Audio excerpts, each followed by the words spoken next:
I see you, buddy. I see you. So, man, Rich, I want to thank you so much for being on the show today. You and I have talked on the phone a couple times over the last week, and each one of those times that we talked, I was thinking, man, I could just hang out with this dude, kicking back on the back porch, telling stories, telling lies. It seems like you got a lot to share, man. Where are you from? Uh, How long you been doing it?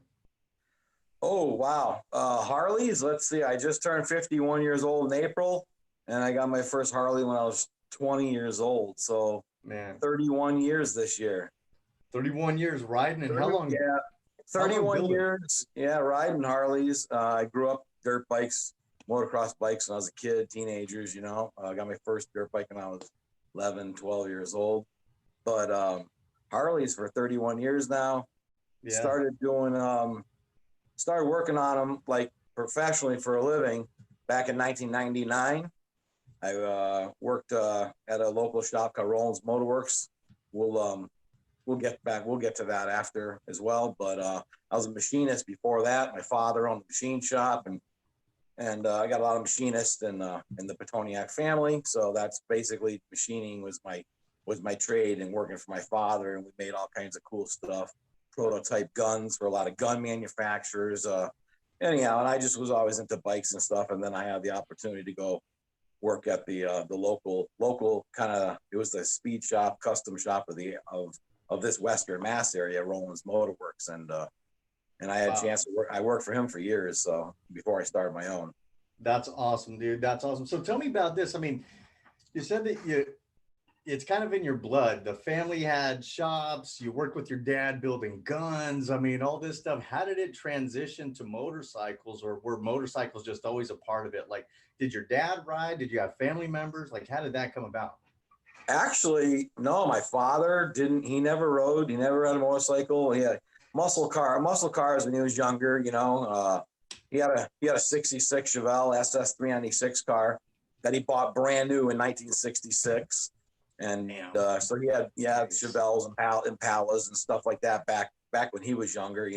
And I Oh ended my up God. I had Chevelles, and I was into muscle cars and drag racing in Lebanon Valley when I was younger. I did that for a long time too. But as far as Harleys, no, there was nobody in my family, my father, my uncles or nothing. They never had bikes or nothing. I just was a dirt bike kid. Always had dirt bikes, and then hot rod cars, and then I just got into Harleys. My first Harley, I bought a Sportster when I was 20 years old.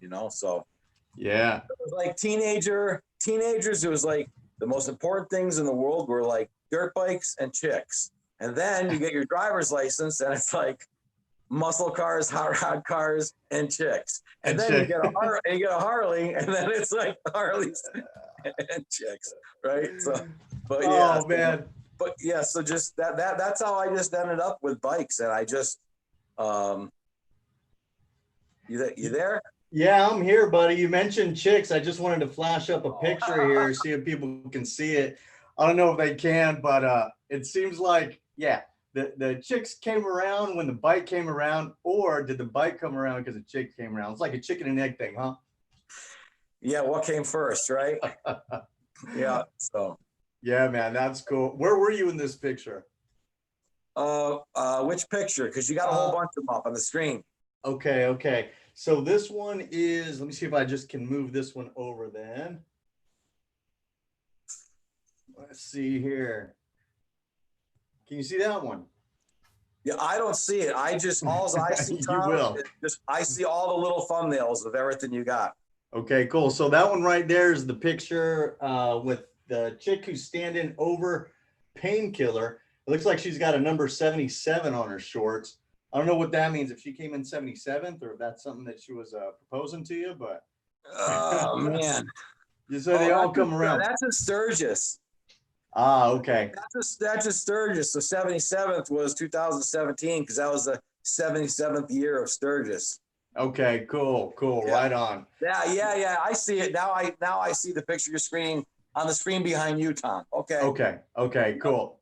Yeah, that was Sturgis in 2017. Yeah, that was a Nice. pretty epic. It was a pretty epic event, So I got invited to go to Sturgis that year too. So that was to me, a pretty monumental thing. Being into Harleys and choppers and bikes for so long, and I had, I've had my 1967 Shovelhead. I've had that for 25 years, and I got that when I was in my 20s. So I always loved choppers and stuff, and started reading Iron Horse magazine when I was younger, and that was like one of my favorite magazines when I was young, and Yeah.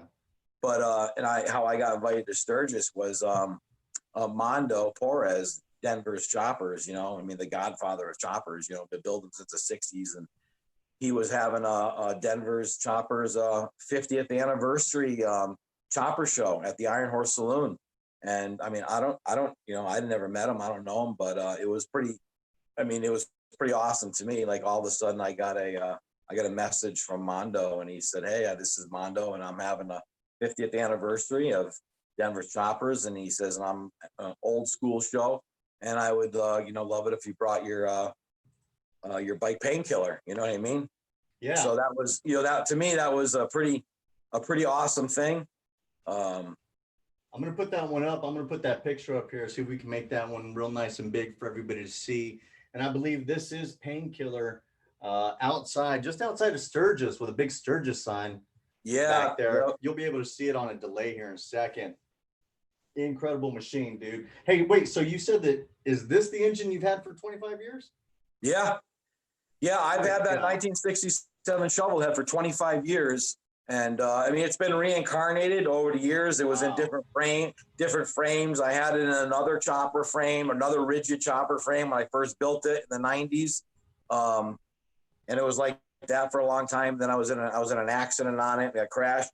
And then when I wanted to redo it again, I had started my business, Pitoniak Custom Cycles, in 2004. So I kind of wanted to build like a calling card. I can't see on the screen. That's all right. I'll tell you which ones are up, because I have YouTube behind our chat, so I can see what's up. I see is the picture. I just see the picture of the bike. So okay, that's cool, man. That's cool. Can people see me, or am I gone now? People can only see the bike, and they see your picture in the upper right hand corner, dude. It's very cool. I can't see the thumbnail. Yep. But anyhow, yeah. So I have had that shovel for 25 years now, and when I started my business, Pitoniak Custom Cycles, I was looking around I wanted another rigid frame. So I wanted to find a Harley frame. So I found that frame from an old timer that was up in where I started my business, the same town.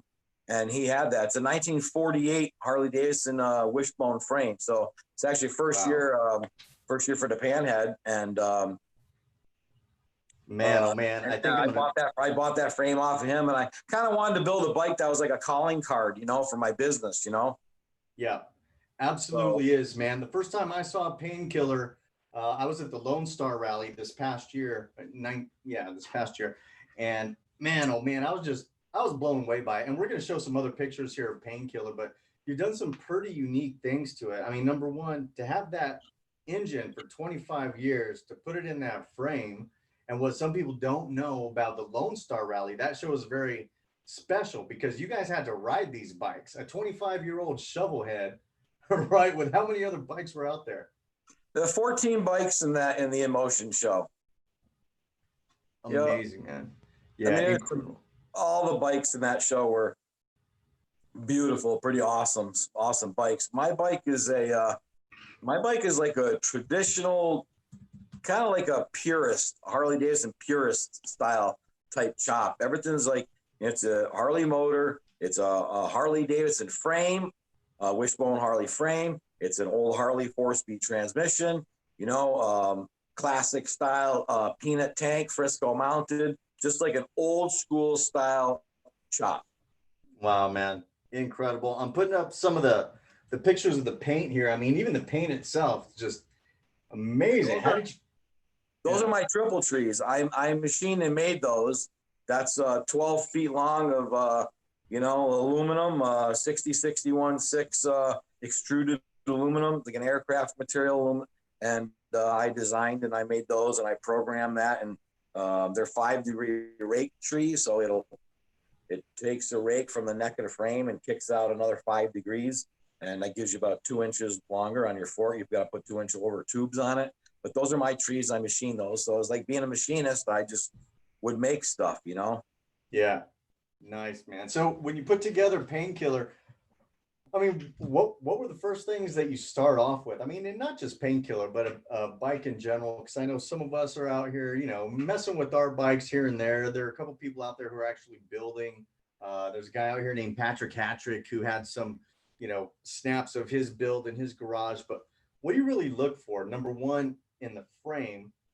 So your project bike, the main ingredients, like what are you really out there looking for? If you were in a huge yard full of motorcycle frames, The first thing that in a bike that I look for is the engine.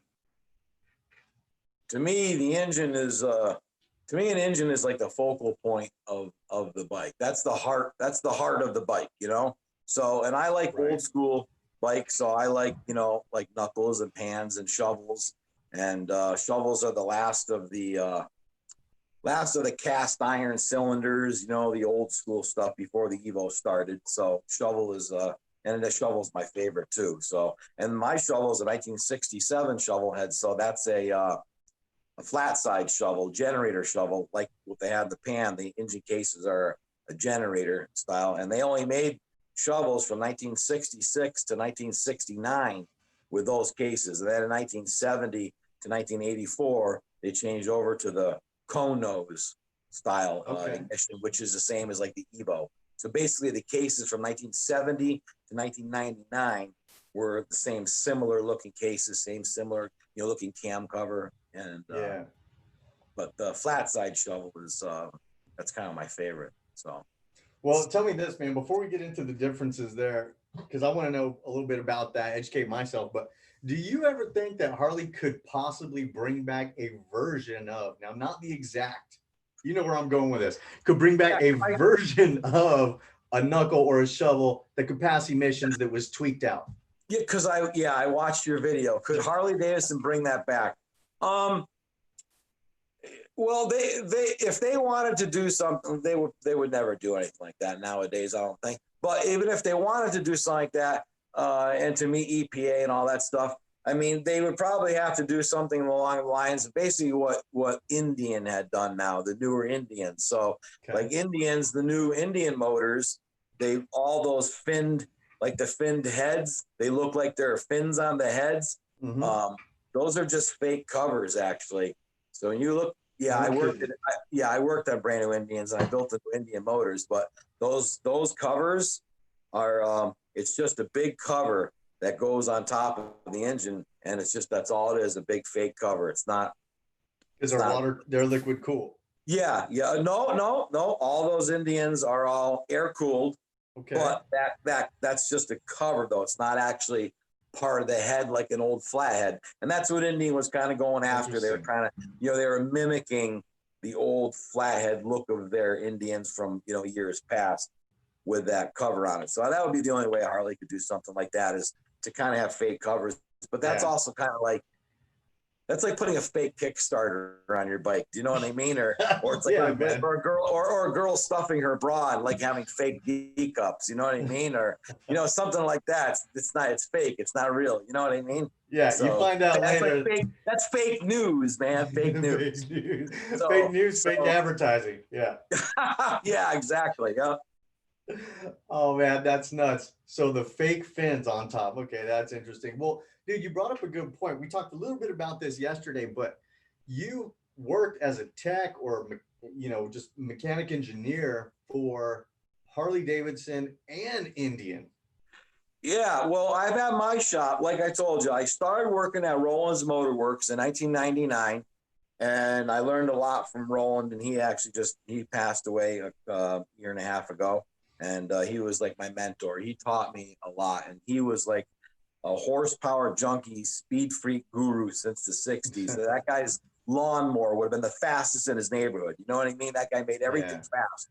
So I learned a lot from him, but I was already a gearhead. I drag raced to Lebanon, built motors when I was younger, stuff like that. So I got a chance to learn a lot about Harleys from him. And I worked for Roland from 1999 to 2004. So for 5 years, I worked for him.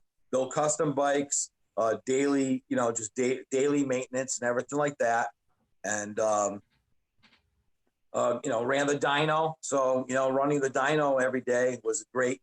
You learn about how to actually it's not just about, putting a big cam in a motor. You need to know how to tune it as well. So learn a lot about that, running a dyno and tuning, carburetors and, ignition systems and exhaust systems, and learn about back pressure and, just to learn how to make a motor actually make power.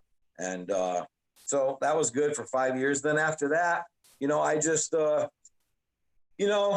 wanted to kind of do my own thing, build my own bikes, and kind of just go my own way. So I left on good terms with Roland, and we always stayed friends from there. And I started my own shop, Pitoniak's Custom Cycles, in 2004. So I stayed doing that for full time for 10 years. And that's it. But then, okay, here I am now. I'm in my mid 40s. I need some health insurance and 401k and retirement and stuff like that. Yeah. Being a small one-man shop, it was to me, I just I'm going to go back to being a machinist and go back to my trade to be a machinist for a living, where I could get all my benefits, and then that way I could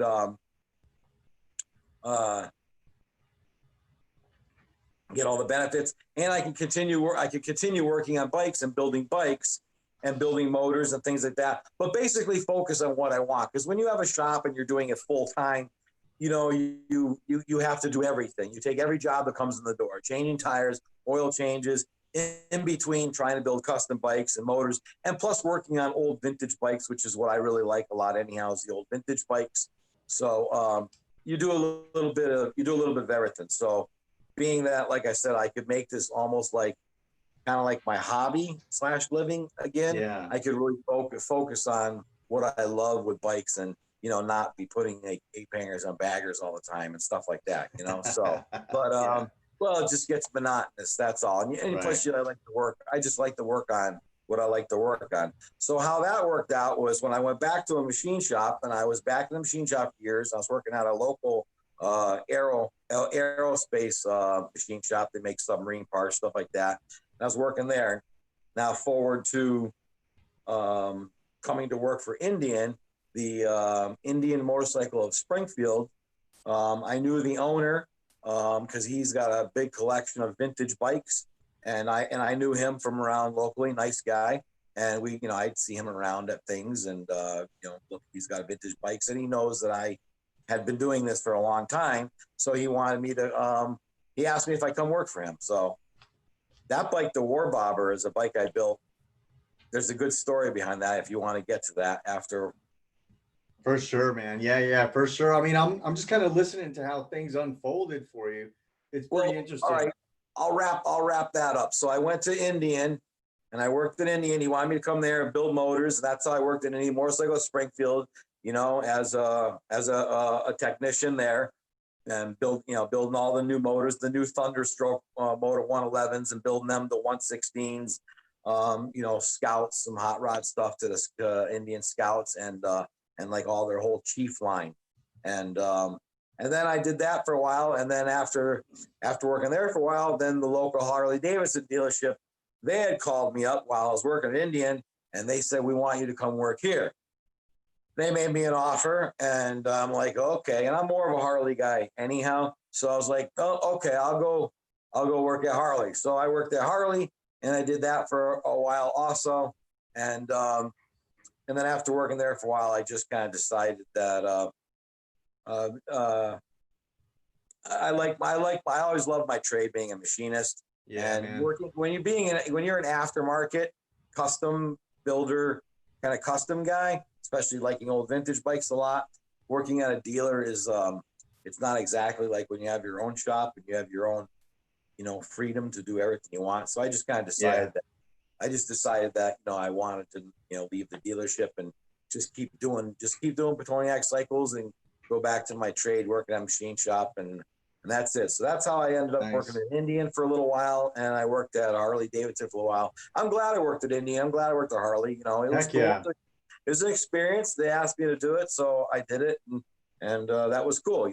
Just something else that I've done with bikes. Yeah, man, that's pretty awesome. Hey, let me take a quick stop and read off a couple of the comments we got up in here. Do a little bit of a roll call. Get you some cigar time, some drink time. I was saying the other day, man, I wish I could smoke in my house. I tried to, I smoked a cigar in the garage the other day, and she asked me to move further out into the driveway. I'm like, Jesus, lady. You need a big fan. I need a big fan, or I need a bike shop like yours, man. All right, let me see what we got out here. We got Truckman on Fire, Judy Sheldon out here. She said she had, what did she say? Yeah, her and I were texting earlier. Anyway, Ozarks HD Riders, Toby Northern, and we did get some questions out here. A few other people, Anonymous Biker USA. Who else do we have? I saw the Beard out here representing as well. We also have iRocker C, long time watcher, man. iRocker C, thank you for being on here. Mr. Big Juice Daddy O. Yeah, we got a few more. T-Rev 210. T-Rev 210, by the way, for any of you guys who are moto vloggers out there in the side chat, and I know we've got a lot of moto vloggers out here. T-Rev 210, I just found him. He's from my home city, man. So we got to go for a ride. Go check him out. Just getting started. We did get some questions, so let me continue reading down until I get to one. Okay, so Mr. Big Juice Daddy, by the way, Yo-Yo Two Wheels I see out there. Mr. Big Juice Daddy asks, how many bikes has Rick customized in his own shop? And I'd like to follow that up with another question, which is how many bikes have you sold? Customized? Yes. How many bikes has Rick customized in his own shop? I don't know. I couldn't count. Couldn't count. Full builds, small builds, yeah. Built like customized or built from scratch. You know what I mean? So yeah. How about built from scratch? Well, customized, I couldn't count. I don't know. I'll bet. Yeah, hundreds of Harleys over the years. Hundreds of them. Tricking out people's Softails, Fat Boys, Dynas, baggers.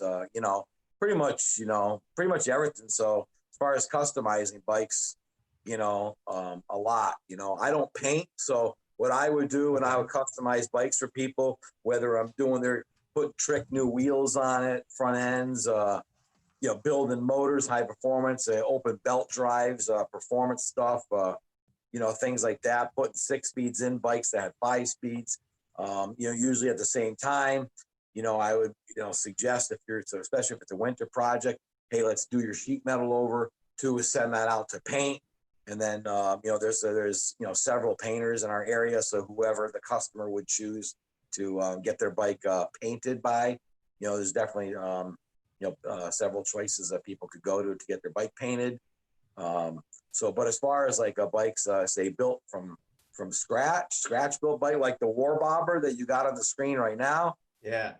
There's a good story. There's a really great story behind that bike, but I don't know. There's let's see, bikes built from scratch, and then there's a certain bikes that I've built from scratch for people, and sometimes if some people are maybe on somewhat of a budget, you would help them build as cool as a bike as you possibly can. Right. if they're on a budget also, and then there's bikes where people had kind of an open wallet, and which those bikes are bikes more that when I share bikes over the years, say social media bikes you have that you built, you have 6, 8, 10, bikes that were at the higher level that that you want people to see. And right. Then I have other, then there's other ones that I've done over the years as well that, were cool, but they were, like I said, just maybe not at that level that you want to show at. So, right. But as far as, like I said, customizing Harleys, I don't know, a lot. Hundreds over the time. Yeah, but then, customized, but built from scratch though. Well, tell us, man, which ones you have in your shop right now. And you don't have to move the phone around because it might get a little jiggly, but I see some badass bikes back there. I recognize you've got the dirt shovel right over your shoulder, don't you? Yeah, the dirt shovel. I'm building I just did that bike last year, and I debuted that at Laconia last year. It won Best Shovelhead, and Chris Callan, the owner, editor of Cyclosource magazine, he loved the bike when I brought it up to him, and I finished it, brought it up there, and he saw it, and he really liked it, and he was like, it's cool, it's different. And then they did a photo shoot at it the next day at the Gunstock Hill Climb at the bottom of the hill climb. So And Wow. it was featured. It was featured in October of Cyclosaurus just this past year. Man, So best shovelhead of Laconia. That's yeah, awesome, dude. What year is that? last year.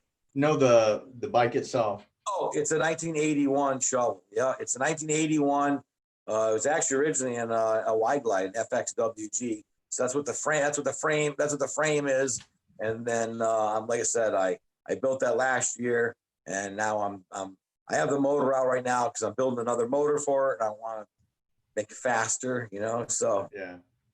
you Oh man. so always want everything to be faster. So Absolutely, dude. Absolutely. that painkiller. I got my bike Painkiller here. My other bike, and I have my other shovel, my FL Layla, which I'm actually doing that motor. I built that bike almost 15 years ago. And You're talking about Layla?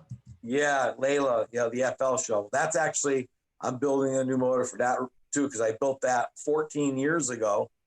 And it's kind of been reincarnated, changed over the years a little bit, but I'm doing a motor over for that too, faster as well. So I'm gonna see if I can get Layla on the screen here. Let's see. I know I've got her around here.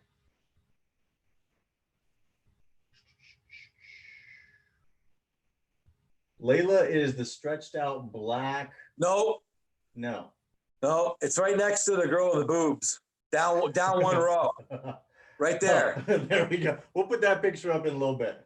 But yeah, let me get Layla up here first. That's funny, man. You got a lot of pictures. You got a lot of those type of pictures, man. Of course, we know that they all come around for the bike, right? So tell us about Layla, man. What bike is Layla? That's a 1979. It originally was an FXE. Wow. That's how I got it. I got it as a basket case, and I rebuilt that. I redid that. That's got a 6-speed in it. That bike is actually it was pretty much like a rolling business card. If you had like an old swing arm shovel, that's like everything that I would ever want to do, that you could ever want to do to a like an older shovel swing arm bike. And as far as upgrades and performance goodies, it's got a Rivera Primo 6-speed tranny in it, pro clutch, 3-inch open hole brute 4 belt drive on it from Rivera Primo. It's got performance machine brakes on it, front and rear, 6-piston front rear, 4-piston back, progressive suspension, rear shocks. The front end's all new with all progressive suspension, internals in it. That's Thunderheader on it. That's a nice bike. So that motor has seen, that thing's hit the rev limiter 150 times probably. How's it? And Yeah, it's actually a pretty quick shovel head. So, but that's a fun bike to ride, a lot of fun. But I'm actually just freshening that motor up again now, change things around, different cam, a little bit faster, and I don't know. I can't leave things alone. I just want to tear stuff apart and always keep doing it. That's a nice bike. I like that bike. But like I said, it's a calling card though. So if you have an older, swing arm bike and you want to upgrade the brakes on it, having that bike always at my shop over the years, people would see that. Well, look at the brakes. Let's upgrade your brakes. Put these brakes on it, or like I said, better shocks, suspension. Everything about that bike is it's like riding a modern bike as far as everything on it. I tried to put some of all the top of the line stuff that the aftermarket industry has to offer. Well, so that brings up a question, man, and you don't have to answer if it's too sensitive, but we're talking about money, right? So once you get a bike and you start making your mods and you start tweaking it and doing your thing and getting into the engine like you like to do, to put together a bike like this, here's the question, if you were to sell it, including labor for what it took you, I mean, what would you put it at? That Layla, that would have to be easy 20, nothing less than 20 grand, 22 grand. And if you had say you bought an old swing arm shovel FX, like all there together running, not very nice, paid $4 grand for the thing, something like that, right? Because you can buy them pretty reasonable, 3,500, $4 grand, $4,500 bucks. If you look around, you can find one. But if you were to rip that bike down to the frame, powder coat the frame, swing arm, completely rebuild the motor, you know, and puts, you know, a lot of good parts inside the motor, S&S stuff, you know, upgrade your transmission, go to a 5-speed or a 6-speed in it, shocks, I mean, the brakes on that bike are over $1,000 for brakes. So, I mean, you'll spend in parts $14,000 in parts to, you know, just in parts. Now that doesn't count buying that bike. So there's about 14 grand in parts and all that stuff. So show you what, man, I'm gonna look for my wallet and send you a check. I'm gonna post date it. So I'm gonna but that's like 20 grand though, you know. That's incredible, man. A bike like that, you know. So really, you know, and like, and I have a friend of mine. I think you might have a picture of the blue one. There's a blue bike, a Shovelhead that you saw on my thing. That's a friend of mine, one of my really good friends. He bought his that blue shovel. He bought that brand new in 1982, and he's had that bike since new. And he came to me 10 years ago. I met him. I started working on it, and he actually just retired in March. He just retired, so and he still got that shovel. He's riding that shovel since 1982. And I completely redid that whole bike over. Same thing. Put an upgrade, new transmission in it, 5-speed pro clutch, rebuilt the whole motor, all balanced bottom end, redid the whole thing, new wheels, performance machine brakes, a whole new front end. Basically transformed his FX though into an FL like you see Layla, you know, with a 16-inch front tire, you know, the bigger style front end with a nacelle and headlight and all that bigger stuff on it. So nice, man. Incredible bike, dude. Incredible bike. Did we talk about the story behind the War Bobber, or were we just looking at it earlier? Yep, the War Bobber. That's a really great story. Let me get the picture up here, bud. All right, man. Lay it on us. What is the story of the War Bobber? I've never seen a bike looking that authentic. Yeah. All right. Okay, so the War Bobber, a customer came to me. And most customers usually end up as friends. So the War Bobber ended up, what it was he was in his, Kent, I don't know, he was 64 years old at the time. And his mother had passed away. And, you know, he wanted to build a bike as a tribute to his mom. Now, Kent had been a longtime biker, riding forever. He's had panheads, you know, back to the 60s and 70s and, you know, way back and riding a long time. So he wanted to build a bike that was like a tribute to his mom.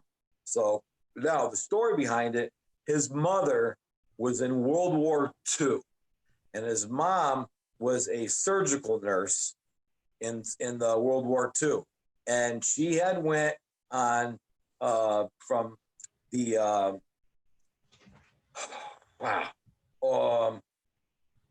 trying to think as quick as here. The war.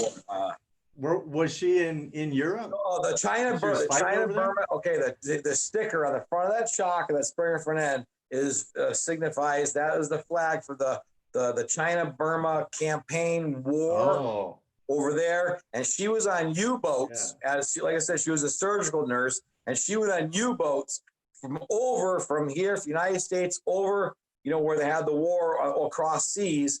When she is sent over there, and the U-boats were getting, you know, shot at and everything by, you know, ships and everything like that. So she survived all that. She was in the war over there. She was on the grounds where they would rush in all the burned, shot up airmen from the planes, and she'd have to, you know, patch and sew everybody up and stuff. So she was in the war over there, and he basically wanted, and his mom had passed away, and she was, I don't know, 85, 87 years old or something like that. And he wanted to build a bike that kind of was a kind of tribute to his mom. And he wanted it to be like the military type green. And that's a panhead motor, not a Harley panhead. It's an S&S panhead cases with STD heads on it. 88-inch motor. It's got a 5-speed transmission in it. It's got a kickstart on it, but it's a kick and electric also. So basically, I built that bike to be, you know, have that old 50s kind of vibe to it. and he's a big guy, so he wanted the bike to be big and beefy. So it's got a 200 rear tire on it. It's a 150 front tire on it. 5-gallon tanks, the big wide bars on it. So, and it's got the old style seat on it as well. So it's got that old style vibe, but that's what that was a tribute to his mom. And now American Iron Magazine was doing a thing as a tribute to all the heroes and people that were in the military and stuff. So I had got wind that they were doing a tribute magazine to all, people in the military. So all the bikes and stuff that they featured in that issue were all people that were in the military. So I had sent pictures of the War Bobberin, which is just something I nicknamed it, so that was featured in American Iron, I don't know, 3-4 years ago, something like that. Man, that's awesome, dude. Yeah, so that's the story behind that for his mom, Oh, yeah. And when I submitted that in, and I got that whole story from the guy Kent, who I built the bike for, the editor of American Iron Magazine was like, does he have a picture of his mom? So I had asked him, do you have a picture of your mom? So he's like, oh, let me get back to you. He was talking to his sisters and stuff, and they found a picture of his mother dressed up in her surgical uniform in 1942 from the war. And that picture is actually in the magazine spread of the bike. Man, that is awesome, dude. So that's a pretty cool story. Cool story behind that bike and who I had built the bike for. You're a real nice guy. Heck yeah, one heck of a story. Hey, I know that we've got some other people in here that were sending some messages. Let me see. I believe I saw Miss Amy Keene. She says, I love Sir Rich. So Amy Keene checked in. Who else did we have out here? Yeah, man, that's so cool. We had Jack Diagazio. He says, Rich is a master. Very cool. Jack is somebody, by the way, we'll talk more at the end of the show. I got some people that I think would be good for you to also talk to in the future. And Jack DeGazio, he'd be a good bike builder for you to talk to as well. Jack's that'd be great. Yeah, he's in New York, right next to me, and he builds killer, beautiful choppers. And he's been invited, and he's been in Michael Lichter's his show in Sturgis too, which is a very prestigious show to get invited to. So everything Jack builds is top notch, beautiful. He builds really nice bikes. That's awesome, man. Yeah, we'll talk about some of those guys. I got to go out there and meet him. I want to go out to Dinosaur Barbecue and visit him, and we're gonna go get some barbecue out in New York. We'll definitely talk about some of those guys, man. I mean, meeting a guy like that or having him on the show would be awesome, man. That would really be incredible. Let me see who else we've got up in here. Austin from Baggers and Brews. All right, very cool. We've got John Robin, Maggot 413. If you know any of these people, just shout, Rich. Who else? We got somebody who, let's see, iRocker C says, yeah, that the war bike was badass. Looks like we had somebody else send an emoji of an eggplant. Okay, very cool. Thank you for that. Eggplant? Who's that? The Beard from the YouTube channel Baggers and Brews. I don't know who that is. Yeah, man, you got to check them out. Good dudes. You guys know I just approve all comments, any and all comments. Anonymous Biker said that's not a bad price for all that bike. Toby Northern asked, does Rich take third-party out-of-state welfare checks? If so, done deal. I don't know, man. You really got to stretch on that one. I don't think Rich needs to sell any bikes. Rich, shoot, I don't think you mind me telling, dude. But yesterday we were trying out the Zoom, and Rich is out there on this boat in a lake behind his house. I'm like, dude, get ready for some company, man, because I'm gonna come check out the shop. Yeah, the shop.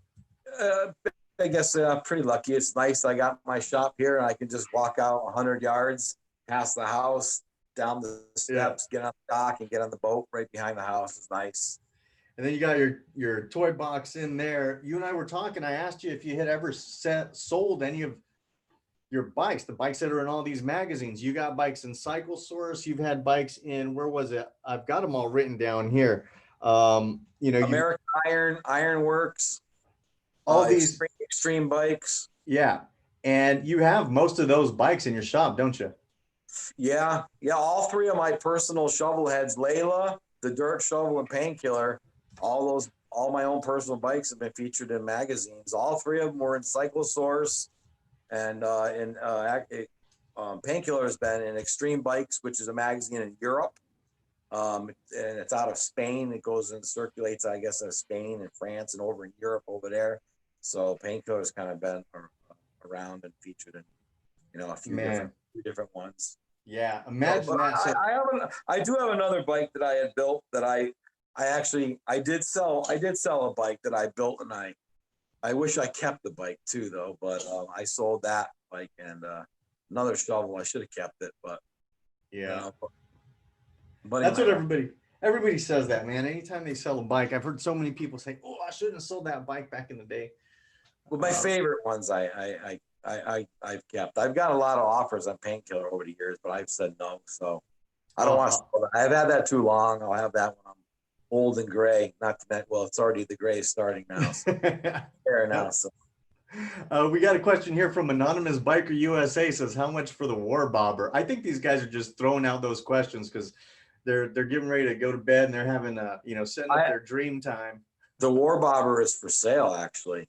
No, I finished that war bobber maybe 4 years ago, 5 years ago, and the guy I built it for, he's ill right now, so he actually wants to sell that bike. So I think he probably, I'm guessing around the 20 range he would sell that for. That bike is brand new frame. It's a brand new Craft Tech frame. The motor is, like I said, the SNS cases, STD heads. It's a brand new transmission. It's a BDL belt drive. That whole thing is brand new wheels, brand new Springer front end, brand new sheet metal. Everything, the whole bike is built, everything's brand new. So that bike, like I said, I believe that bike is still available for sale right now. That's nuts, dude. 20 G's, that ain't bad. Put two $10,000 bills together, rub them together, and boom, you got the war machine, man. Yeah, there you go. Yeah. Or you just sell your Street Glide or your Road Glide. You can get something like that. You know what I mean? That's right, dude. Hey, man, I want to ask you a couple questions about people that you've met. I posted something that you sent to me, an article of you meeting, I believe it was James Hetfield from Metallica. Yeah, that was awesome. How did that work out? Yeah, so going to meet Metallica and James Hetfield and stuff. They had Metallica had the show called the Orion Music Festival and More event, and that was in Atlantic City, 2013. What that was it was called, it was kind of like an Ozfest, but it was Metallica's. They had 30 bands over a weekend, and what they wanted to do at their show, Metallica headlined both nights, but there was like 5 stages all around the place that bands played all day long, all night long, all over the place. And but what they did at that is each member of Metallica, they had something at the show at the Orion Festival that they were personally interested in real life. Like Kurt Hammett, the guitar player, He is a humongous. He loves old horror movies and stuff. So if you see a lot of his guitars and things like that, there's like Dracula and stuff on. So he had all kinds of, all kinds of cool old paraphernalia and things in a big, like going through a haunted house, kind of like with some really collectible rare stuff. And James Hetfield, singer for Metallica, he's huge into hot rod cars and bikes. So he had a hot rod bike show, a hot rod show and bike show, and people from all over the country, you would send in pictures of your bike or your car that you wanted to see if you could get to your show. So I sent in pictures of Painkiller, and he picked my bike, and so I had my bike at the show there, and it was really cool, like a VIP thing all weekend. It was pretty awesome to meet these guys, and James was like a totally really cool, calm, mellow guy, like off stage, walking around and stuff, and just talking bikes and stuff, looking all the other bike builders that had bikes and stuff there. And he was cool to meet, that guy, you know, and Heck yeah. and he was, like I Absolutely. said, yeah, and he liked, I don't know, he liked my bike Painkiller. He was like, because he knew that Painkiller is also a Judas Priest song and an album by Judas Priest. So he liked the name of the bike. And he says, he goes, well, another bike you build, you got to name it after a Metallica song. So, yeah, so anyhow, so that was cool to meet him. And there's some other bike builders and stuff, some people that I knew that were there as well, that they were at the Orion Music Festival as well. So that was a pretty awesome weekend to just to meet them guys and see all the bands and concerts stuff and the bikes and the bike shows and car shows, hot rods, all that. That was a pretty cool weekend. Yeah, man, that sounds freaking awesome. Let me see if I can get that picture up here. Finally, I think we got this done. As I'm pulling up the picture, I got a question from Toby Northern. He asked, does Rich have any celebrity builds? Nope. No celebrity builds. Okay, but you met a couple celebrities. We talked about one. Yeah, we talked about one. I've never built a bike that I've had like a celebrity buy or nothing like that. You know what I mean? So not yet, man. Not yet. So if they do get to you, it better be more than 20 grand. Yeah, it would take. Yeah, I would not sell Painkiller for that price. No. Hell no. Tell me about the Frankenstein 2011 chopper. Oh yeah. Did I get you a picture of that one? We don't have that one, but we'll post it on Instagram tomorrow. Yeah. Yep. Yeah, that was there's a biker build off at Laconia in 2011, and I built a shovelhead rigid chopper for that. And actually, that's on my YouTube channel. I got a YouTube channel. So if you go to my YouTube channel, Pitoniak's Custom Cycles, you go on there and you can see the Frankenstein bike. And that's a pretty cool bike. So basically all the bikes there are 6 bikes and you had a week to build them, 7 days. And you had to start from just a raw frame, and all the bikes could have no paint on them. So all the bikes were all, raw steel. So, cause it's a build off, not like an assemble off. So it's not like I could take Painkiller, take it all apart, bring it there and just put it all together and voila, you got something pretty, So you had to build a bike from scratch. So that bike was built from scratch up there. And that's the shovel that I sold that I wish that I had kept. I wish I kept that bike. So, yeah, but that bike is a really cool bike. So, like I said, that bike you can see, I got pictures of it. It's on my YouTube. It's on my Facebook. We'll check it out. I'm already seeing some people in the side chat saying that they're going over now to check out your channel, Anonymous Biker USA. 50 videos on my YouTube channel, something like that. Yeah, I mean, shit, guys. If you want to see a great down home, down and dirty, the actual what goes on in biker build world, I mean, hell, go check out Rich's channel. Trev210 says he's on it. Anonymous Biker USA is on it. By the way, Anonymous Biker USA, I did see your donation earlier, buddy. Thank you so much. That donation goes a long, long way, actually. I'm saying, please subscribe to my YouTube channel. Definitely subscribe. Subscribe to Dirty D's and subscribe to Pitoniak Cycles YouTube channel. There you go, man. It's connection for sure. The more subscribers, the better, right? Yeah, absolutely. Heck, it helps us get our messages out. Hey, check this out. So I want to run down a couple of these that you told me that you've shown at. We had New England shows, Laconia, Lone Star here in Texas. That was Sturgis. Awesome. Yeah, yep. Sturgis. You got best shovel for 2017, as we said. You've been in Cycle Source, Ironworks, Extreme Bike Magazine, VTwin, but you were also a writer. You've written for one of these magazines. Which one was that? Iron Horse magazine, which was really cool because I grew up reading Iron Horse magazine, which Iron Horse back in the day was for chopper builders around everywhere. That was the magazine, growing up way back, and so I grew up reading that magazine when I was younger, and I love that magazine. It folded for a while. And then it came back again. And then I went on a ride called the East Coast Gypsy Run, and that was in 2008. and I had met the then editor of Iron Horse magazine at the time, and I had met him, and that was the end of August, beginning of September, like Memorial Day weekend, and then like a few months later, I got a phone call one night at my shop. It was like a Friday night, like 11 o'clock at night, and the editor, his name was Todd Ingram. He had called me up at my shop, and he's like, you know, hey, Rich, Todd Ingram, you know, Iron Horse magazine. And I was like, oh, hey, you know, because it was cool to meet him. And basically, that whole weekend was just, you know, riding. You'd ride all day, stop, you know, everybody go to diners and eat, and then you end up at a campground every night, wherever you went, you know, and then you just talk bikes all night long, you know, ignition systems and carburetors and clutches and, you know, motors and bikes and, you know, whatever about bikes. So that's kind of how it happened.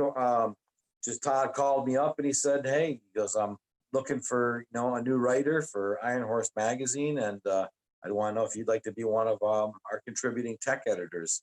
So that's how I ended up writing for Iron Horse magazine. That was in 2009, 2010. And then in the beginning of 2011, Todd, the then editor of the magazine, he had stepped down from the magazine then, and he stepped away from it. And at the time, I was just like, you know what? It's been a great experience writing for the magazine for a couple of years. And I had stopped the same time too. It's a lot of work to, you know, every time a magazine comes out and you get called a deadline, because, you know, when you're working on your jobs, if you're doing something, whatever it is, from maybe putting a clutch or doing something with motors or whatever it is, then I would take pictures of everything in step process of when you're doing the job. So, I mean, you could take 50, 60 pictures, you know, while you're doing the job, but then when you have to break it down to an article, and then the editor would be like, okay, I need a three-page tech article. So, you know, you got to break down them 40, 50, 60 pictures you took and condense it down to, you know, maybe 14 or 18 pictures and, you know, kind of write a whole in-step process with all the specs of everything that you're doing and, you know, the part numbers and torque specs and everything else that goes along with writing a tech article. So that was really cool writing for that. So I did that for a couple of years too, you know.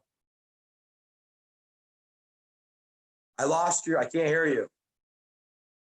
There we go. It's got to be difficult, man, having to, you know, you got work, you got the writing, you got a lot of things going on, just keeping everything afloat. I mean, you've got a lot of pans in the fire that way, but just that list of places where you've been has just been awesome, man. Of all of those spots where you've shown, what would you say was probably the one that was like, it was just such a grind by the end of it? You're like, geez, I didn't think I was going to get through that. And then the other one is, which one do you feel like you had the most fun at? It was like just kind of the lightest, you showed up, showed the bike, had a great time.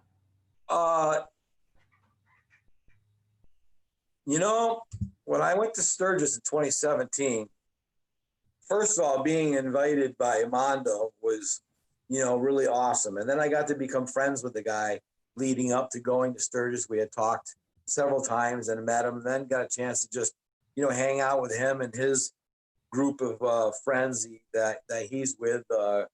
Gerald works for Mondo. I call him Panhead Jerry.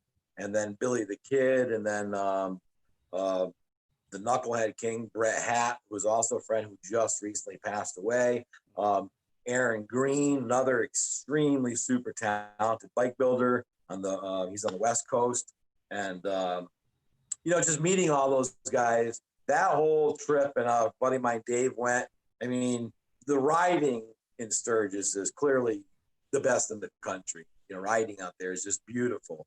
Deadwood, Black Hills, just gorgeous riding out to Sturgis. So, but that was great. That was a extremely memorable trip. Yeah, that was a very memorable trip, and a lot of fun. A lot of fun at that. A lot of a lot of great bikes to look at. All the other good views to look at walking around. You know what I mean? Yeah. Yeah. Just so Sturgis was awesome. Just incredible. You know, like I said, Mondo's bike show, that was in there 2 days for that. I went to another bike show that was there at the Full Throttle Saloon by the Horseback Street Chopper magazine. They had a show there. And then there was a Cyclosaurus. They had a bike show at the Iron Horse Saloon in the center of town. and I won Best Shovelhead at that show, which I didn't think that. I was pretty surprised by that. That's amazing, man. Some awesome bikes, but that was a pretty awesome trip. Awesome. And Yeah. but I tell you though, going to last year to the Lonestar Rally at the Emotion show, that was an awesome time because I got a chance to meet all these other bike builders from the country, and Cycle Surf Magazine had rented a house out, like right on the ocean in the bay. It was just beautiful. They put us all up in this bike show, and there's a list of bike builders. I mean, you've already interviewed Brandon Keene, Brian Bertera, Xavier. Those are a few of those guys that are on the show, and that's where I met Brian. That's where I met Brandon. Xavier I had already met before. I met him at Sturgis. I met him at Laconia a couple times. But there's a whole group of guys to pick from that would probably be good for you to see if you want to interview some of those guys as well. Yeah.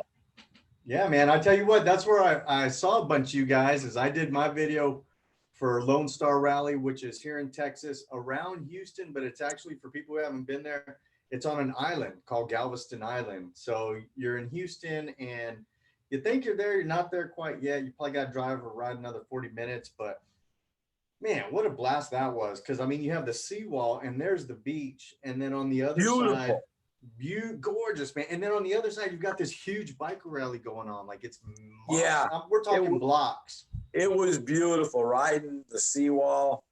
Gorgeous. And when I went to Sturgis, I went with my buddy Dave from Pennsylvania. He went out with me to Sturgis, and we brought our shovelheads out there. So we brought 3 shovelheads out to Sturgis. And then when I went to the Lonestar Rally, here's a cat that you should do an interview with. He would be great to have on the show also. Steve Peffer from Steel City Choppers in Pennsylvania. He'd be a good dude for you to interview. He's been around for a long time. He's got a lot of killer choppers. He's been in, several magazines over the years going back, and he's a good character. But you said Steve Pepper? Yeah, we'll Steve Pepper. I'll find him.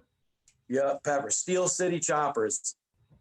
And cool. I'll hook you up with these guys after we get off our interview here. I can give you some of these people's info. But he'd be a good guy to have on a show. So I drove from Massachusetts down to Pennsylvania, and I had brought the dirt shovel and Painkiller, picked up Steve Peffer and his 2 choppers, the Cadillac Panhead chopper he's got, and the Heartbreaker, another chopper he has. And we took our 4 bikes and drove across the country and drove to Texas to the Lonestar Rally. And that was just, dude.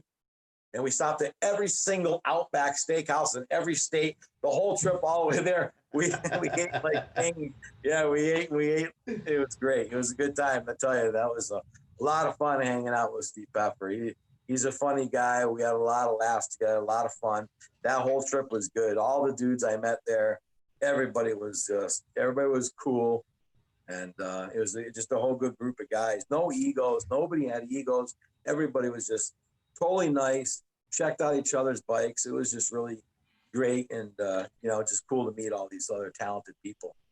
Man, that is awesome, dude. For sure. I can imagine when you guys get together, you see the same guys. Like you mentioned, you had run into Xavier Muriel before, and we had him.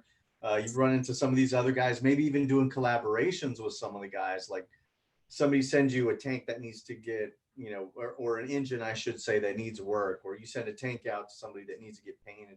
So everybody's kind of, everyone has kind of a specialty, or you all kind of just like lean on each other, right? Yeah, everybody's got their own forte in this trade for sure. There's, of all the bike builders, there's people that are, welders and fabricators and make their own tanks and frames, and there's painters. And then even in the painter world, it broke down. There's guys that do paint. There's guys that do airbrushing. There's guys that are pinstripe artists. Then there's people that are like drivetrain specialists, motors, and transmissions, and everybody has their own thing of what they're good at and knowledgeable at, and so it's cool to meet people from what everybody does. You know what I mean? Then there's leather craft. There's just craftsmen upon craftsmen in this in this industry of everybody does. And I mean, Xavier, I mean, he builds kick-ass bikes, and you know, on top of that, he's a freaking killer drummer too. I mean, you know, rock star bands, you know what I mean, and he's a wicked nice, mellow guy too. You know, real humble, just this, you know, real nice guy. Brandon Keene, he's a great fabricator. You talk to Brian Berter. I mean, like I said, all the rest of these guys that were at that show, everybody was. Yeah, man. I mean, it's so cool because you get to see each other over and over from time to time as time goes by. Some of these guys that we've had on the show are pretty new, but just putting out some of the most badass bikes. I mean, yeah, it's been really cool. And of course, they get influenced from the people that went before. You mentioned the Horse Backstreet Choppers. I think that magazine has influenced a lot of people because you had like the Smoke Out, you know, the rallies that they did out there. I've been to the Smoke Out. Oh man, that would have been a dream. Are they still doing it? No, it's done. Damn, yeah, dude. But I went to the Smoke Out in 2007 or 8. And that's one hell of a weekend there. That's the first time that I had met like Jeff Cochran. I met him there, and that was back when he had Sucker Punch Sally's, when he had that, and he had, of course, you know, that's another story. He had sold that, and now he's got Speed King, and that guy just builds killer. Jeff builds awesome bikes. Super nice, mellow guy too, you know. Yeah. When you've been out there, have you ever met, if you were at the Smoke Out or if you were hanging around Horseback Street Choppers, who was it? I got the book back here. George the Painter. Yeah, I met him down there. Did you? Oh, man. That's awesome, dude. Yeah. George the Painter. The Horseback Street Choppers, there's a story to that Hammer, the guy who was the owner editor of that, he came on as an editor of Iron Horse magazine, the old original Iron Horse magazine, in the late 90s, like around the last couple years it was around, like 97, 98, right around there. Hammer started that magazine. And then the publisher out of New York that owned the original Iron Horse magazine, one year just went poof and just dropped that magazine and several others that they had owned.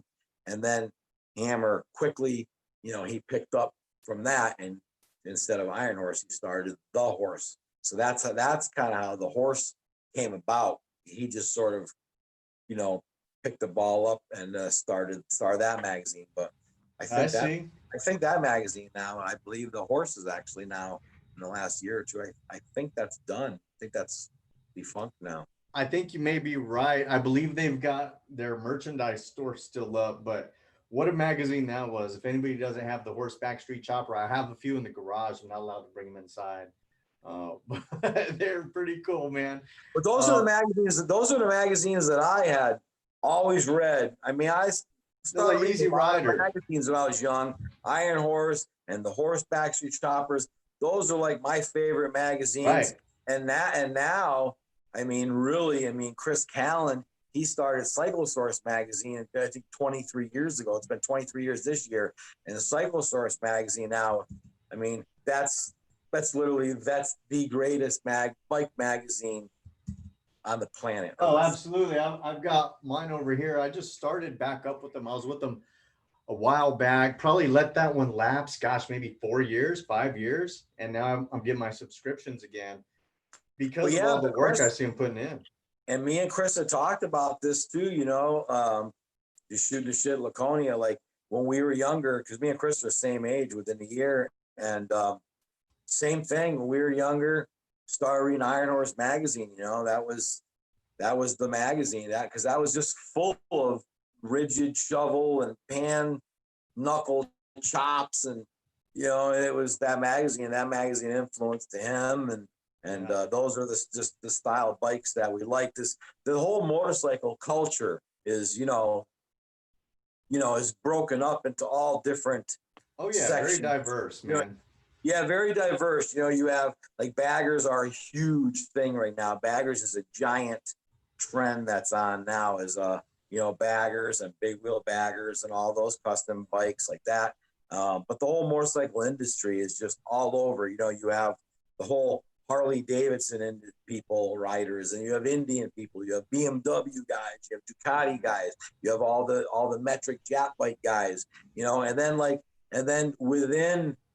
within all these cultures, if you want to call them, like in the Harley culture, you know, I mean, that's broken down to the old school group Right. that I'm kind of proud to be part of, is all the old, because I like all the old irons, so that's what I like. So, and that part is broken down around the country. So, you know, if you have a badass, you know, knuckle pan shovel rigid chop, and you're in Missouri or Michigan or Massachusetts or Florida or California, whatever, and you have a pretty bitchin' chop like that, you know, chances are somebody on the other end of the coast will know about your bike. You know what I mean? Mm-hmm. It's a smaller culture, very family culture than you know, say having like a newer custom bike, which is kind of like a newer car, like having a brand new trick Camaro or Mustang opposed to having an old vintage one. Do you know what I mean? It's just, it's the same. That's how bikes, I look at the bike thing, just like cars. Cause I used to have a lot of hot rod cars and stuff when I was younger. It's the same thing. You know, you have that old world of cars, culture. Same thing with the old school bike bobbers and choppers and old school old iron. Yeah, man, that's a cool way to look at it, because you do have people who definitely want the bells and whistles. I mean, hell, I just saw an article the other day. I think it was Indian coming out with a heated seat. It's a seat that's heated or cooled, just like the kind that you'll get in the newer cars and stuff. And some people really dig that, and other people wouldn't be caught dead saying that they ever had a heated seat on their motorcycle. But it takes all kinds. Yeah, I'm good without the chrome cup holders, and you know, and I'm good without all that stuff. Yeah, less is more, you know. And yeah, man, and that brings you up know, a whole. Someday when I get older, I'll get a bagger. You know what I mean? But I'm not old. I'm not old yet.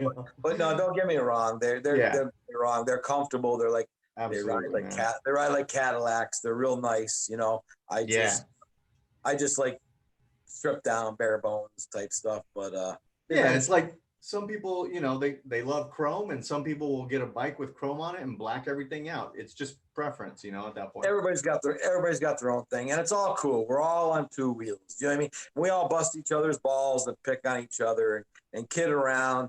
You know what I mean? I got friends of mine, they got baggers, and you know what I mean? We all kid around, bust each other's balls. It's like if you're a Red Sox fan or a Yankees fan. You know, one of my best friends, he's a Yankees fan, and I'm a Red Sox fan. So it's like Yankees suck, Red Sox suck.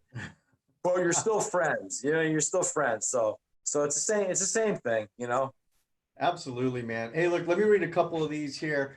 A few more people I see who popped up. We got One-Way Cycles. One-Way Cycles. My buddy Brian. All right. He says choppers rule with the thumbs up and the heart for you there, Rich. So Brian's up in the house. We've got Street Fighter ATL. Man, Street Fighter. She's been riding a long time. She says, I still want to watch this, but I got up pretty early. Okay, go to bed and watch it tomorrow. We have, let's see, we had Patrick Hattrick says, I'm building a short fork chopper, all square tube frame ground up. Wow. Okay, cool, man. Square tube frame. Square tube frame. Cool. That's what he said. Yep. Square tube frame. He also says, my channel's about blah, blah, blah, blah, blah. Okay, cool. Yeah, he says his channel's about trying new stuff by yourself. There, and I'm paraphrasing. So speaking of, Rich, you and I talked about this, that when you first said, hey, I'm going to bust out and start doing my own thing. I'm going to start and this might have happened many times in your life. I think a lot of people can understand this, which is you said, hey, I'm going to go out and do my own thing. And people saying it won't work, or you can't do it, or Yep. you don't write well enough, or your house isn't big enough to put a shop on it, or like all these things. How did you get through stuff like that? What did it make you think? Did it almost make you quit, or did it fire you up even more? Yeah, when I was working for, well, before I was working for Roland, I worked for my father. My father owned a machine shop for a long time, and we used to make all the prototype guns and stuff like that. But when I left working for my dad, it was really because I just wanted to follow my passion with bikes, and I had an opportunity to go work at Roland's, the local bike shop. So that's what I did. I left working for my dad, and I was like, look, I love motorcycles. I want to go there. And of course, he didn't want me to leave at the time. He's like, no, you should stay here as a machinist. And I'm like, I want to follow my dream. I'm like, Dad, if someone would pay you to go fishing 5 days a week, would you do that? So he's like, well, all right. He's like, I get it. But father, son, actually, the whole OCC, Paul Jr., Paul Sr., working with, listen, if they could have filmed my father's machine shop years ago, we made those two look like they got along wonderful. You know what I mean? So working with family isn't always easy. So I'm a junior, Rich Junior, Rich Senior. It was kind of like a Paul Senior, Paul Junior thing. We used to butt heads a lot, but it was good. We did a lot of cool projects at his machine shop. So when I left and worked to work for Rollins, after working for him for 5 years, when I wanted to do my own shop, I just wanted to build, I wanted to build what I wanted to build. I just wanted to do my own thing. I was motivated, and, reading bikes and magazines for years, all these killer chops I used to see, it was like, I have a dream. I want to build a bike. It would be like amazing to have a bike in a magazine someday. And of course, I had a lot of people be like, yeah, right, that's never going to happen. You know what I mean? And, so for those people that said it was never going to happen, there you go.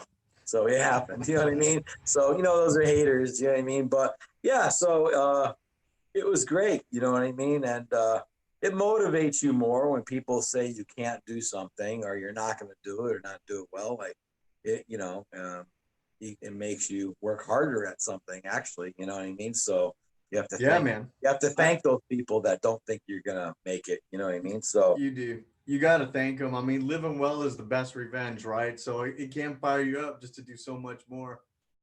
Yeah. Yep. So, but yeah, it was cool. I mean, I'm glad I did it. Like I said, I did it full time for 10 years. But again, being small, independent owned shop here in Massachusetts, I just, having my machine shop trade behind me, I was fortunate that I kind of have two trades. I could work on bikes for a living, or I could, work in a machine shop. And so that's where I work, at the big machine shop in our area now. There's over a couple hundred, over 200 people that work at this place. They make nuclear parts for nuclear submarines and aerospace parts. And so it's a great place to work. And so I'm going to stay right there now and just keep building what I like to build in my shop at home. No more going to work at a dealer, none of that stuff. Just keep working. Yeah. Just keep doing what I like to do. That's it. So you build bikes for fun. You work on nuclear. Build motors. I build a lot of motors. But you work on like the nuclear stuff, or those big machine, artillery type things like that. I mean, is that something that you've been doing for a while as well? I mean, geez, it seems like you're just around machines all the time, huh? Yeah. Well, I mean, like I said, I grew up. I went to trade school. I went to Westfield Vocational Trade School for a machine shop. So I did that as a teenager. I graduated. I worked in another machine shop when I graduated. And then after I worked in that for a while, then I went to work for my father. And I worked for my father. I graduated in 1987, and I went to work for my father in 1988. I worked for my father from 1988 to 1999. And then I left and went to work at Rollins on bikes. And, now my father has since, retired and everything else. But, so it's kind of where I did it, and back in the machine shop for all the great benefits that they have to offer there, So, and incredible, man. Incredible. Hey, dude, the time just tends to slip right away from us when we do these. I want to make sure we do something before I forget. And like I say, hey, I've got time, man. But before I forget, I want to make sure that we do get like a little bit of a walk around on Painkiller. Oh, okay, cool. Yeah, And all right, hold on. especially that the belt. If you've got the belt set up where it does say Painkiller, I know I saw it like that at Lone Star. Hold on. Yeah. Yeah, Let's give us a little tour of the shop, guys and gals. This might get a little shaky, but this Can you is the see real Painkiller stuff. good? Hell yeah! Oh my god, look at that thing. 1967 shovel engine. 1965 transmission. 1948 frame. It's a 48 wishbone frame. These are actually right here. These loops on the frame.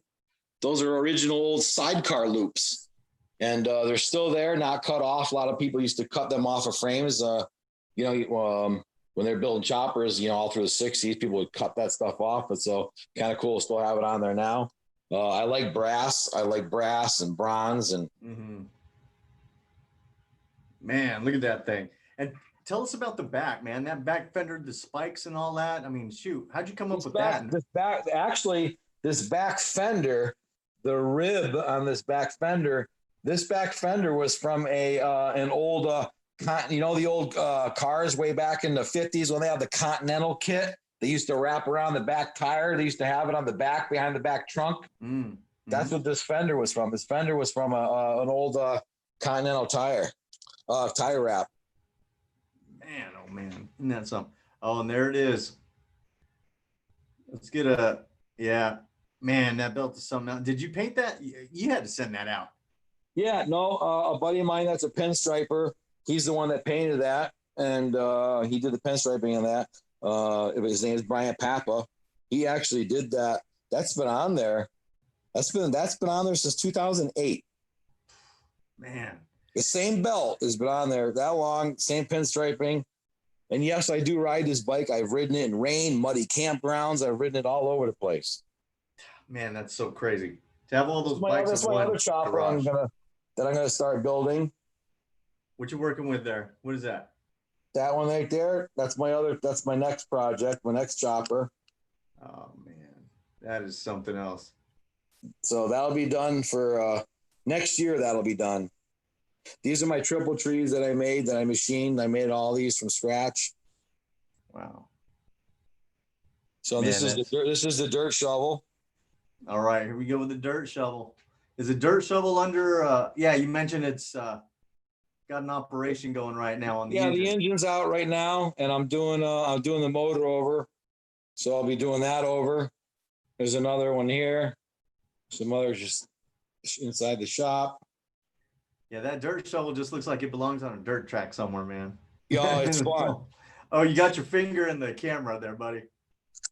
There we go. Sorry, that's all right. Sorry. There we go. That's all right. Engines. I got engines here. The engines I'm doing. Oh man, look at that. Wow. Hopefully not too messy right here. Got a lot of projects. Yeah. But yeah. So, but that's here's some of the that's Layla. When Layla was featured in Psychosource magazine. That one the year before, not in 2018, that won Best Shovelhead at Laconia. And Missy Shoemaker, she's a photographer for Psychosource magazine. She shot that bike. She also shot the dirt shovel last year. She'd be a good person for you to interview. Also, you know that? Missy? You're doing bike builders and stuff. It would be cool to interview a photographer because, because I mean, that's her job. Her job is she shoots all the bike builders' bikes all over the country. She worked for Michael Lichter. She's, worked for him for years. Shoots for Psychosource magazine. I'm not sure, maybe some other ones as well, but I know she works pretty exclusively for Psychosource. But she shoots all the bike builders that you interview, all these people. I mean, she shoots everybody's bikes. So she meets bike builders all over the country. She goes to every rally around the country. And that's her job. That's her job. Just go around the country and shoot bikes. So that's pretty. She'd be cool. She'd be a cool person to you to interview. You know what I mean? I'd So- love to talk to her, man, because I bet she has seen some sights. Oh yeah, she meets all the cool people all over the country, all the bike builders. There's Painkiller. When Painkiller, the article was in Cycle Source. So, well, these are like some of the things that I won when I won Laconia, Cycle Source.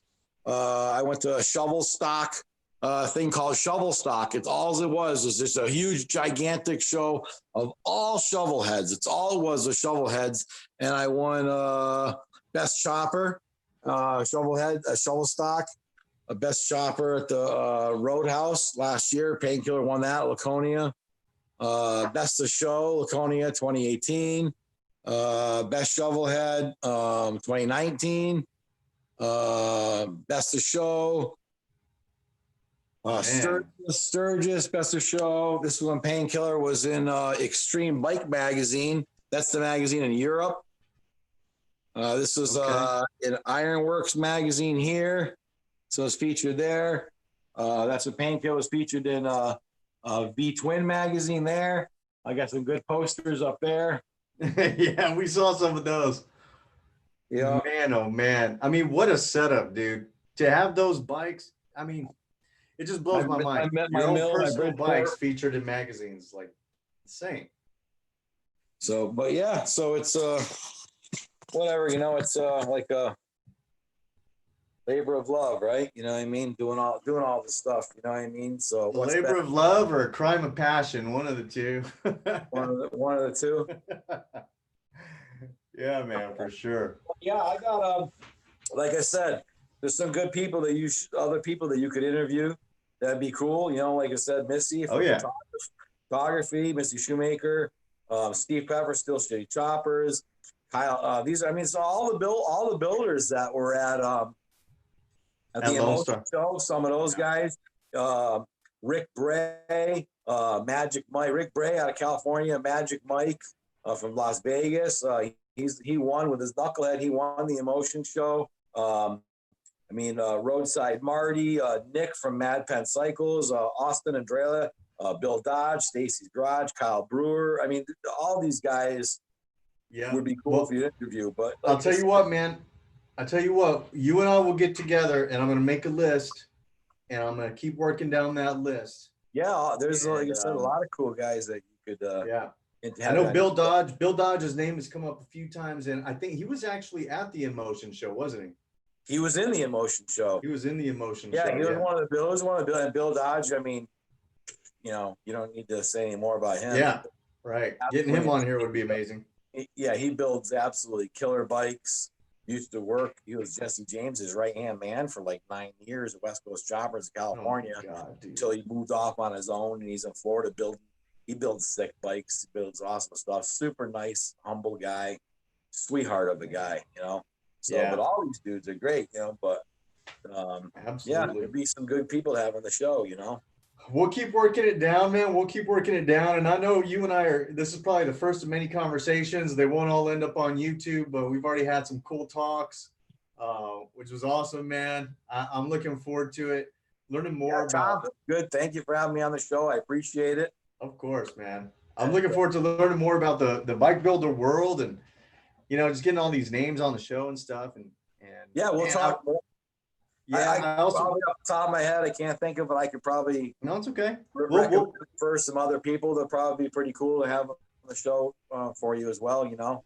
Absolutely, bud. We've been in contact a whole lot the last week or so. But Rich, I just want to tell you too, man. I really appreciate you coming on here, taking your time.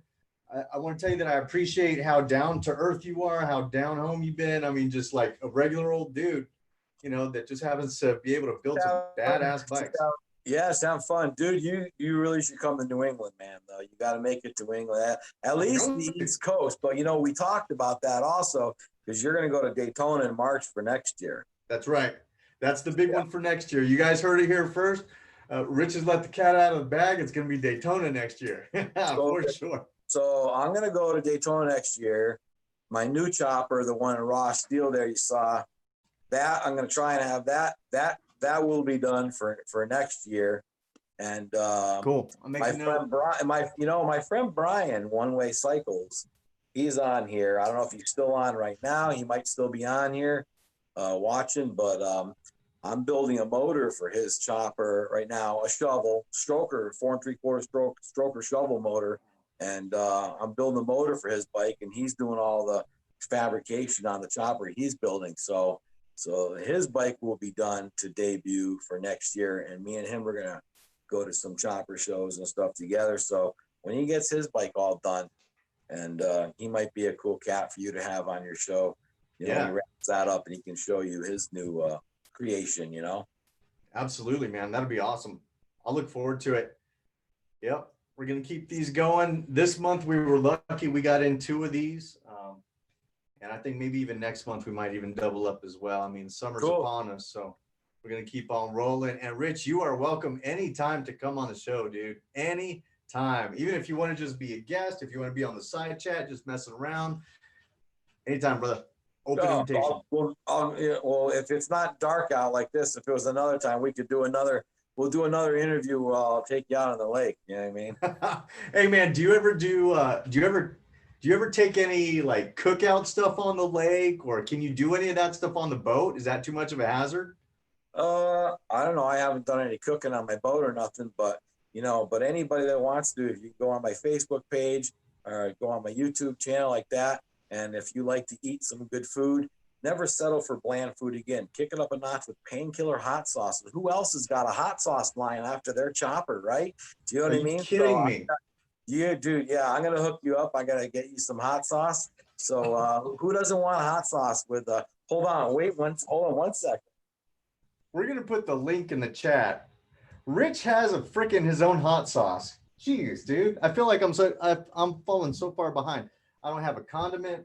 I don't have any bike working gear. Rich, tell us the name of your hot sauce again. I'm gonna put it here in the chat.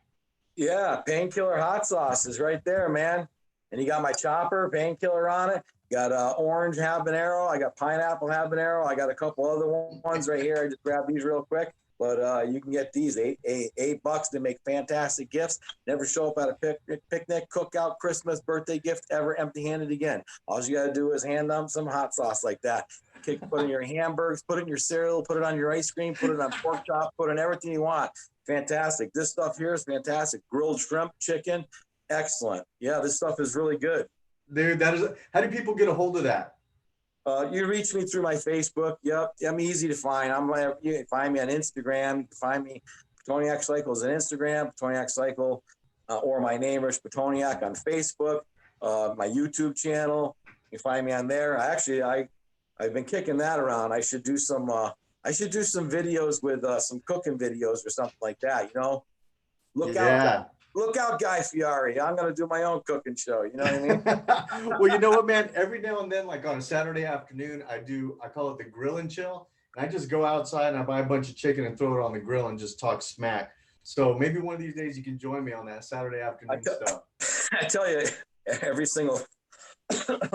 every Friday, I got a whole group of friends. They all come over to my garage here, you know, and I have Deplorable Friday every Friday for years. And it's a whole group of guys that come over and we just crank tunes up, music up, have a good time, a lot of laughs and stuff, cook on the grill. Some of these guys are incredible fishermen. We have striper burgers on the grill. These guys bring all kinds of stuff over. We've cooked all kinds of foods and stuff here. Yeah, it's pretty cool. Man, I should start doing that stuff.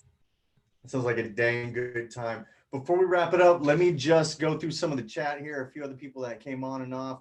We had, I'm going to go back here. Here we go. Christopher David Lawson. I'm going to see him in Sturgis. He and I are going to be, we've got this house situation with a bunch of other dudes we're renting out. Kip Koppler. We have also. Yeah. What's up, you know Kip? Kip? All right. Yeah, old school biker, man. Kip says, love that bike, Painkiller, Rich. That's what he says in the chat. We got Jay Bugkiller. He says, rock on, Rich. Bug Killer. What's up, Bug Killer?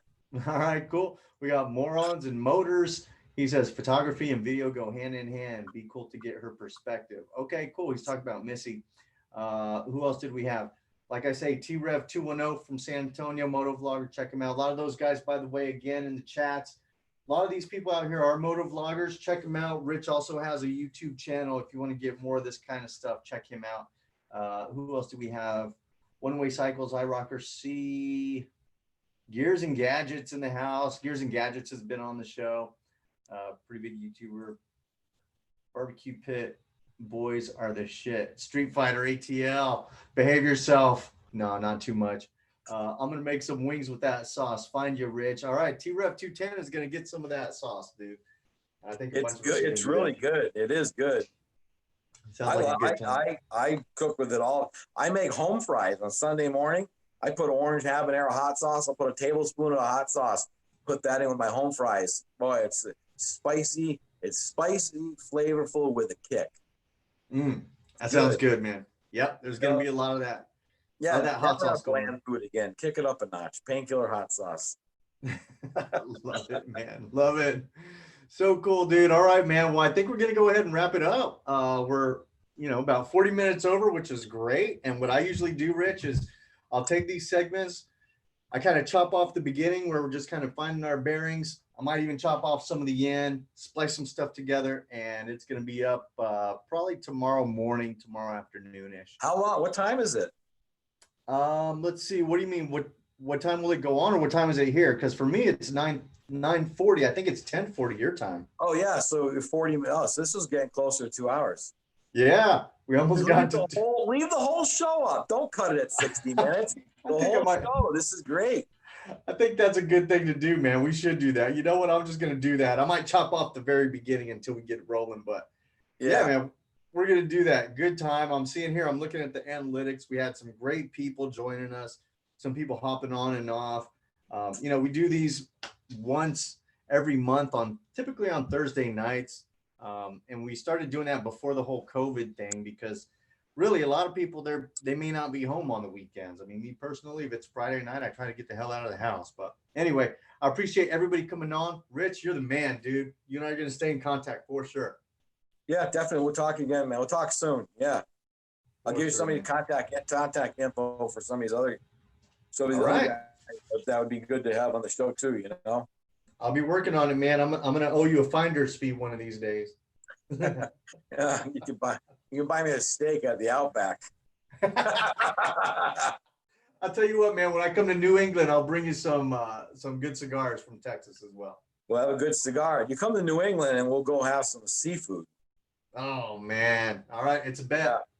Yeah. Bet. We'll have some big sea scallops. Oof. Making me hungry, man. All right, buddy. I'll see you on the next. Thanks for having me on. I really appreciate it, Tom. Take it easy, Rich. You're the man. Thank you, buddy. See you, everybody. Thank you.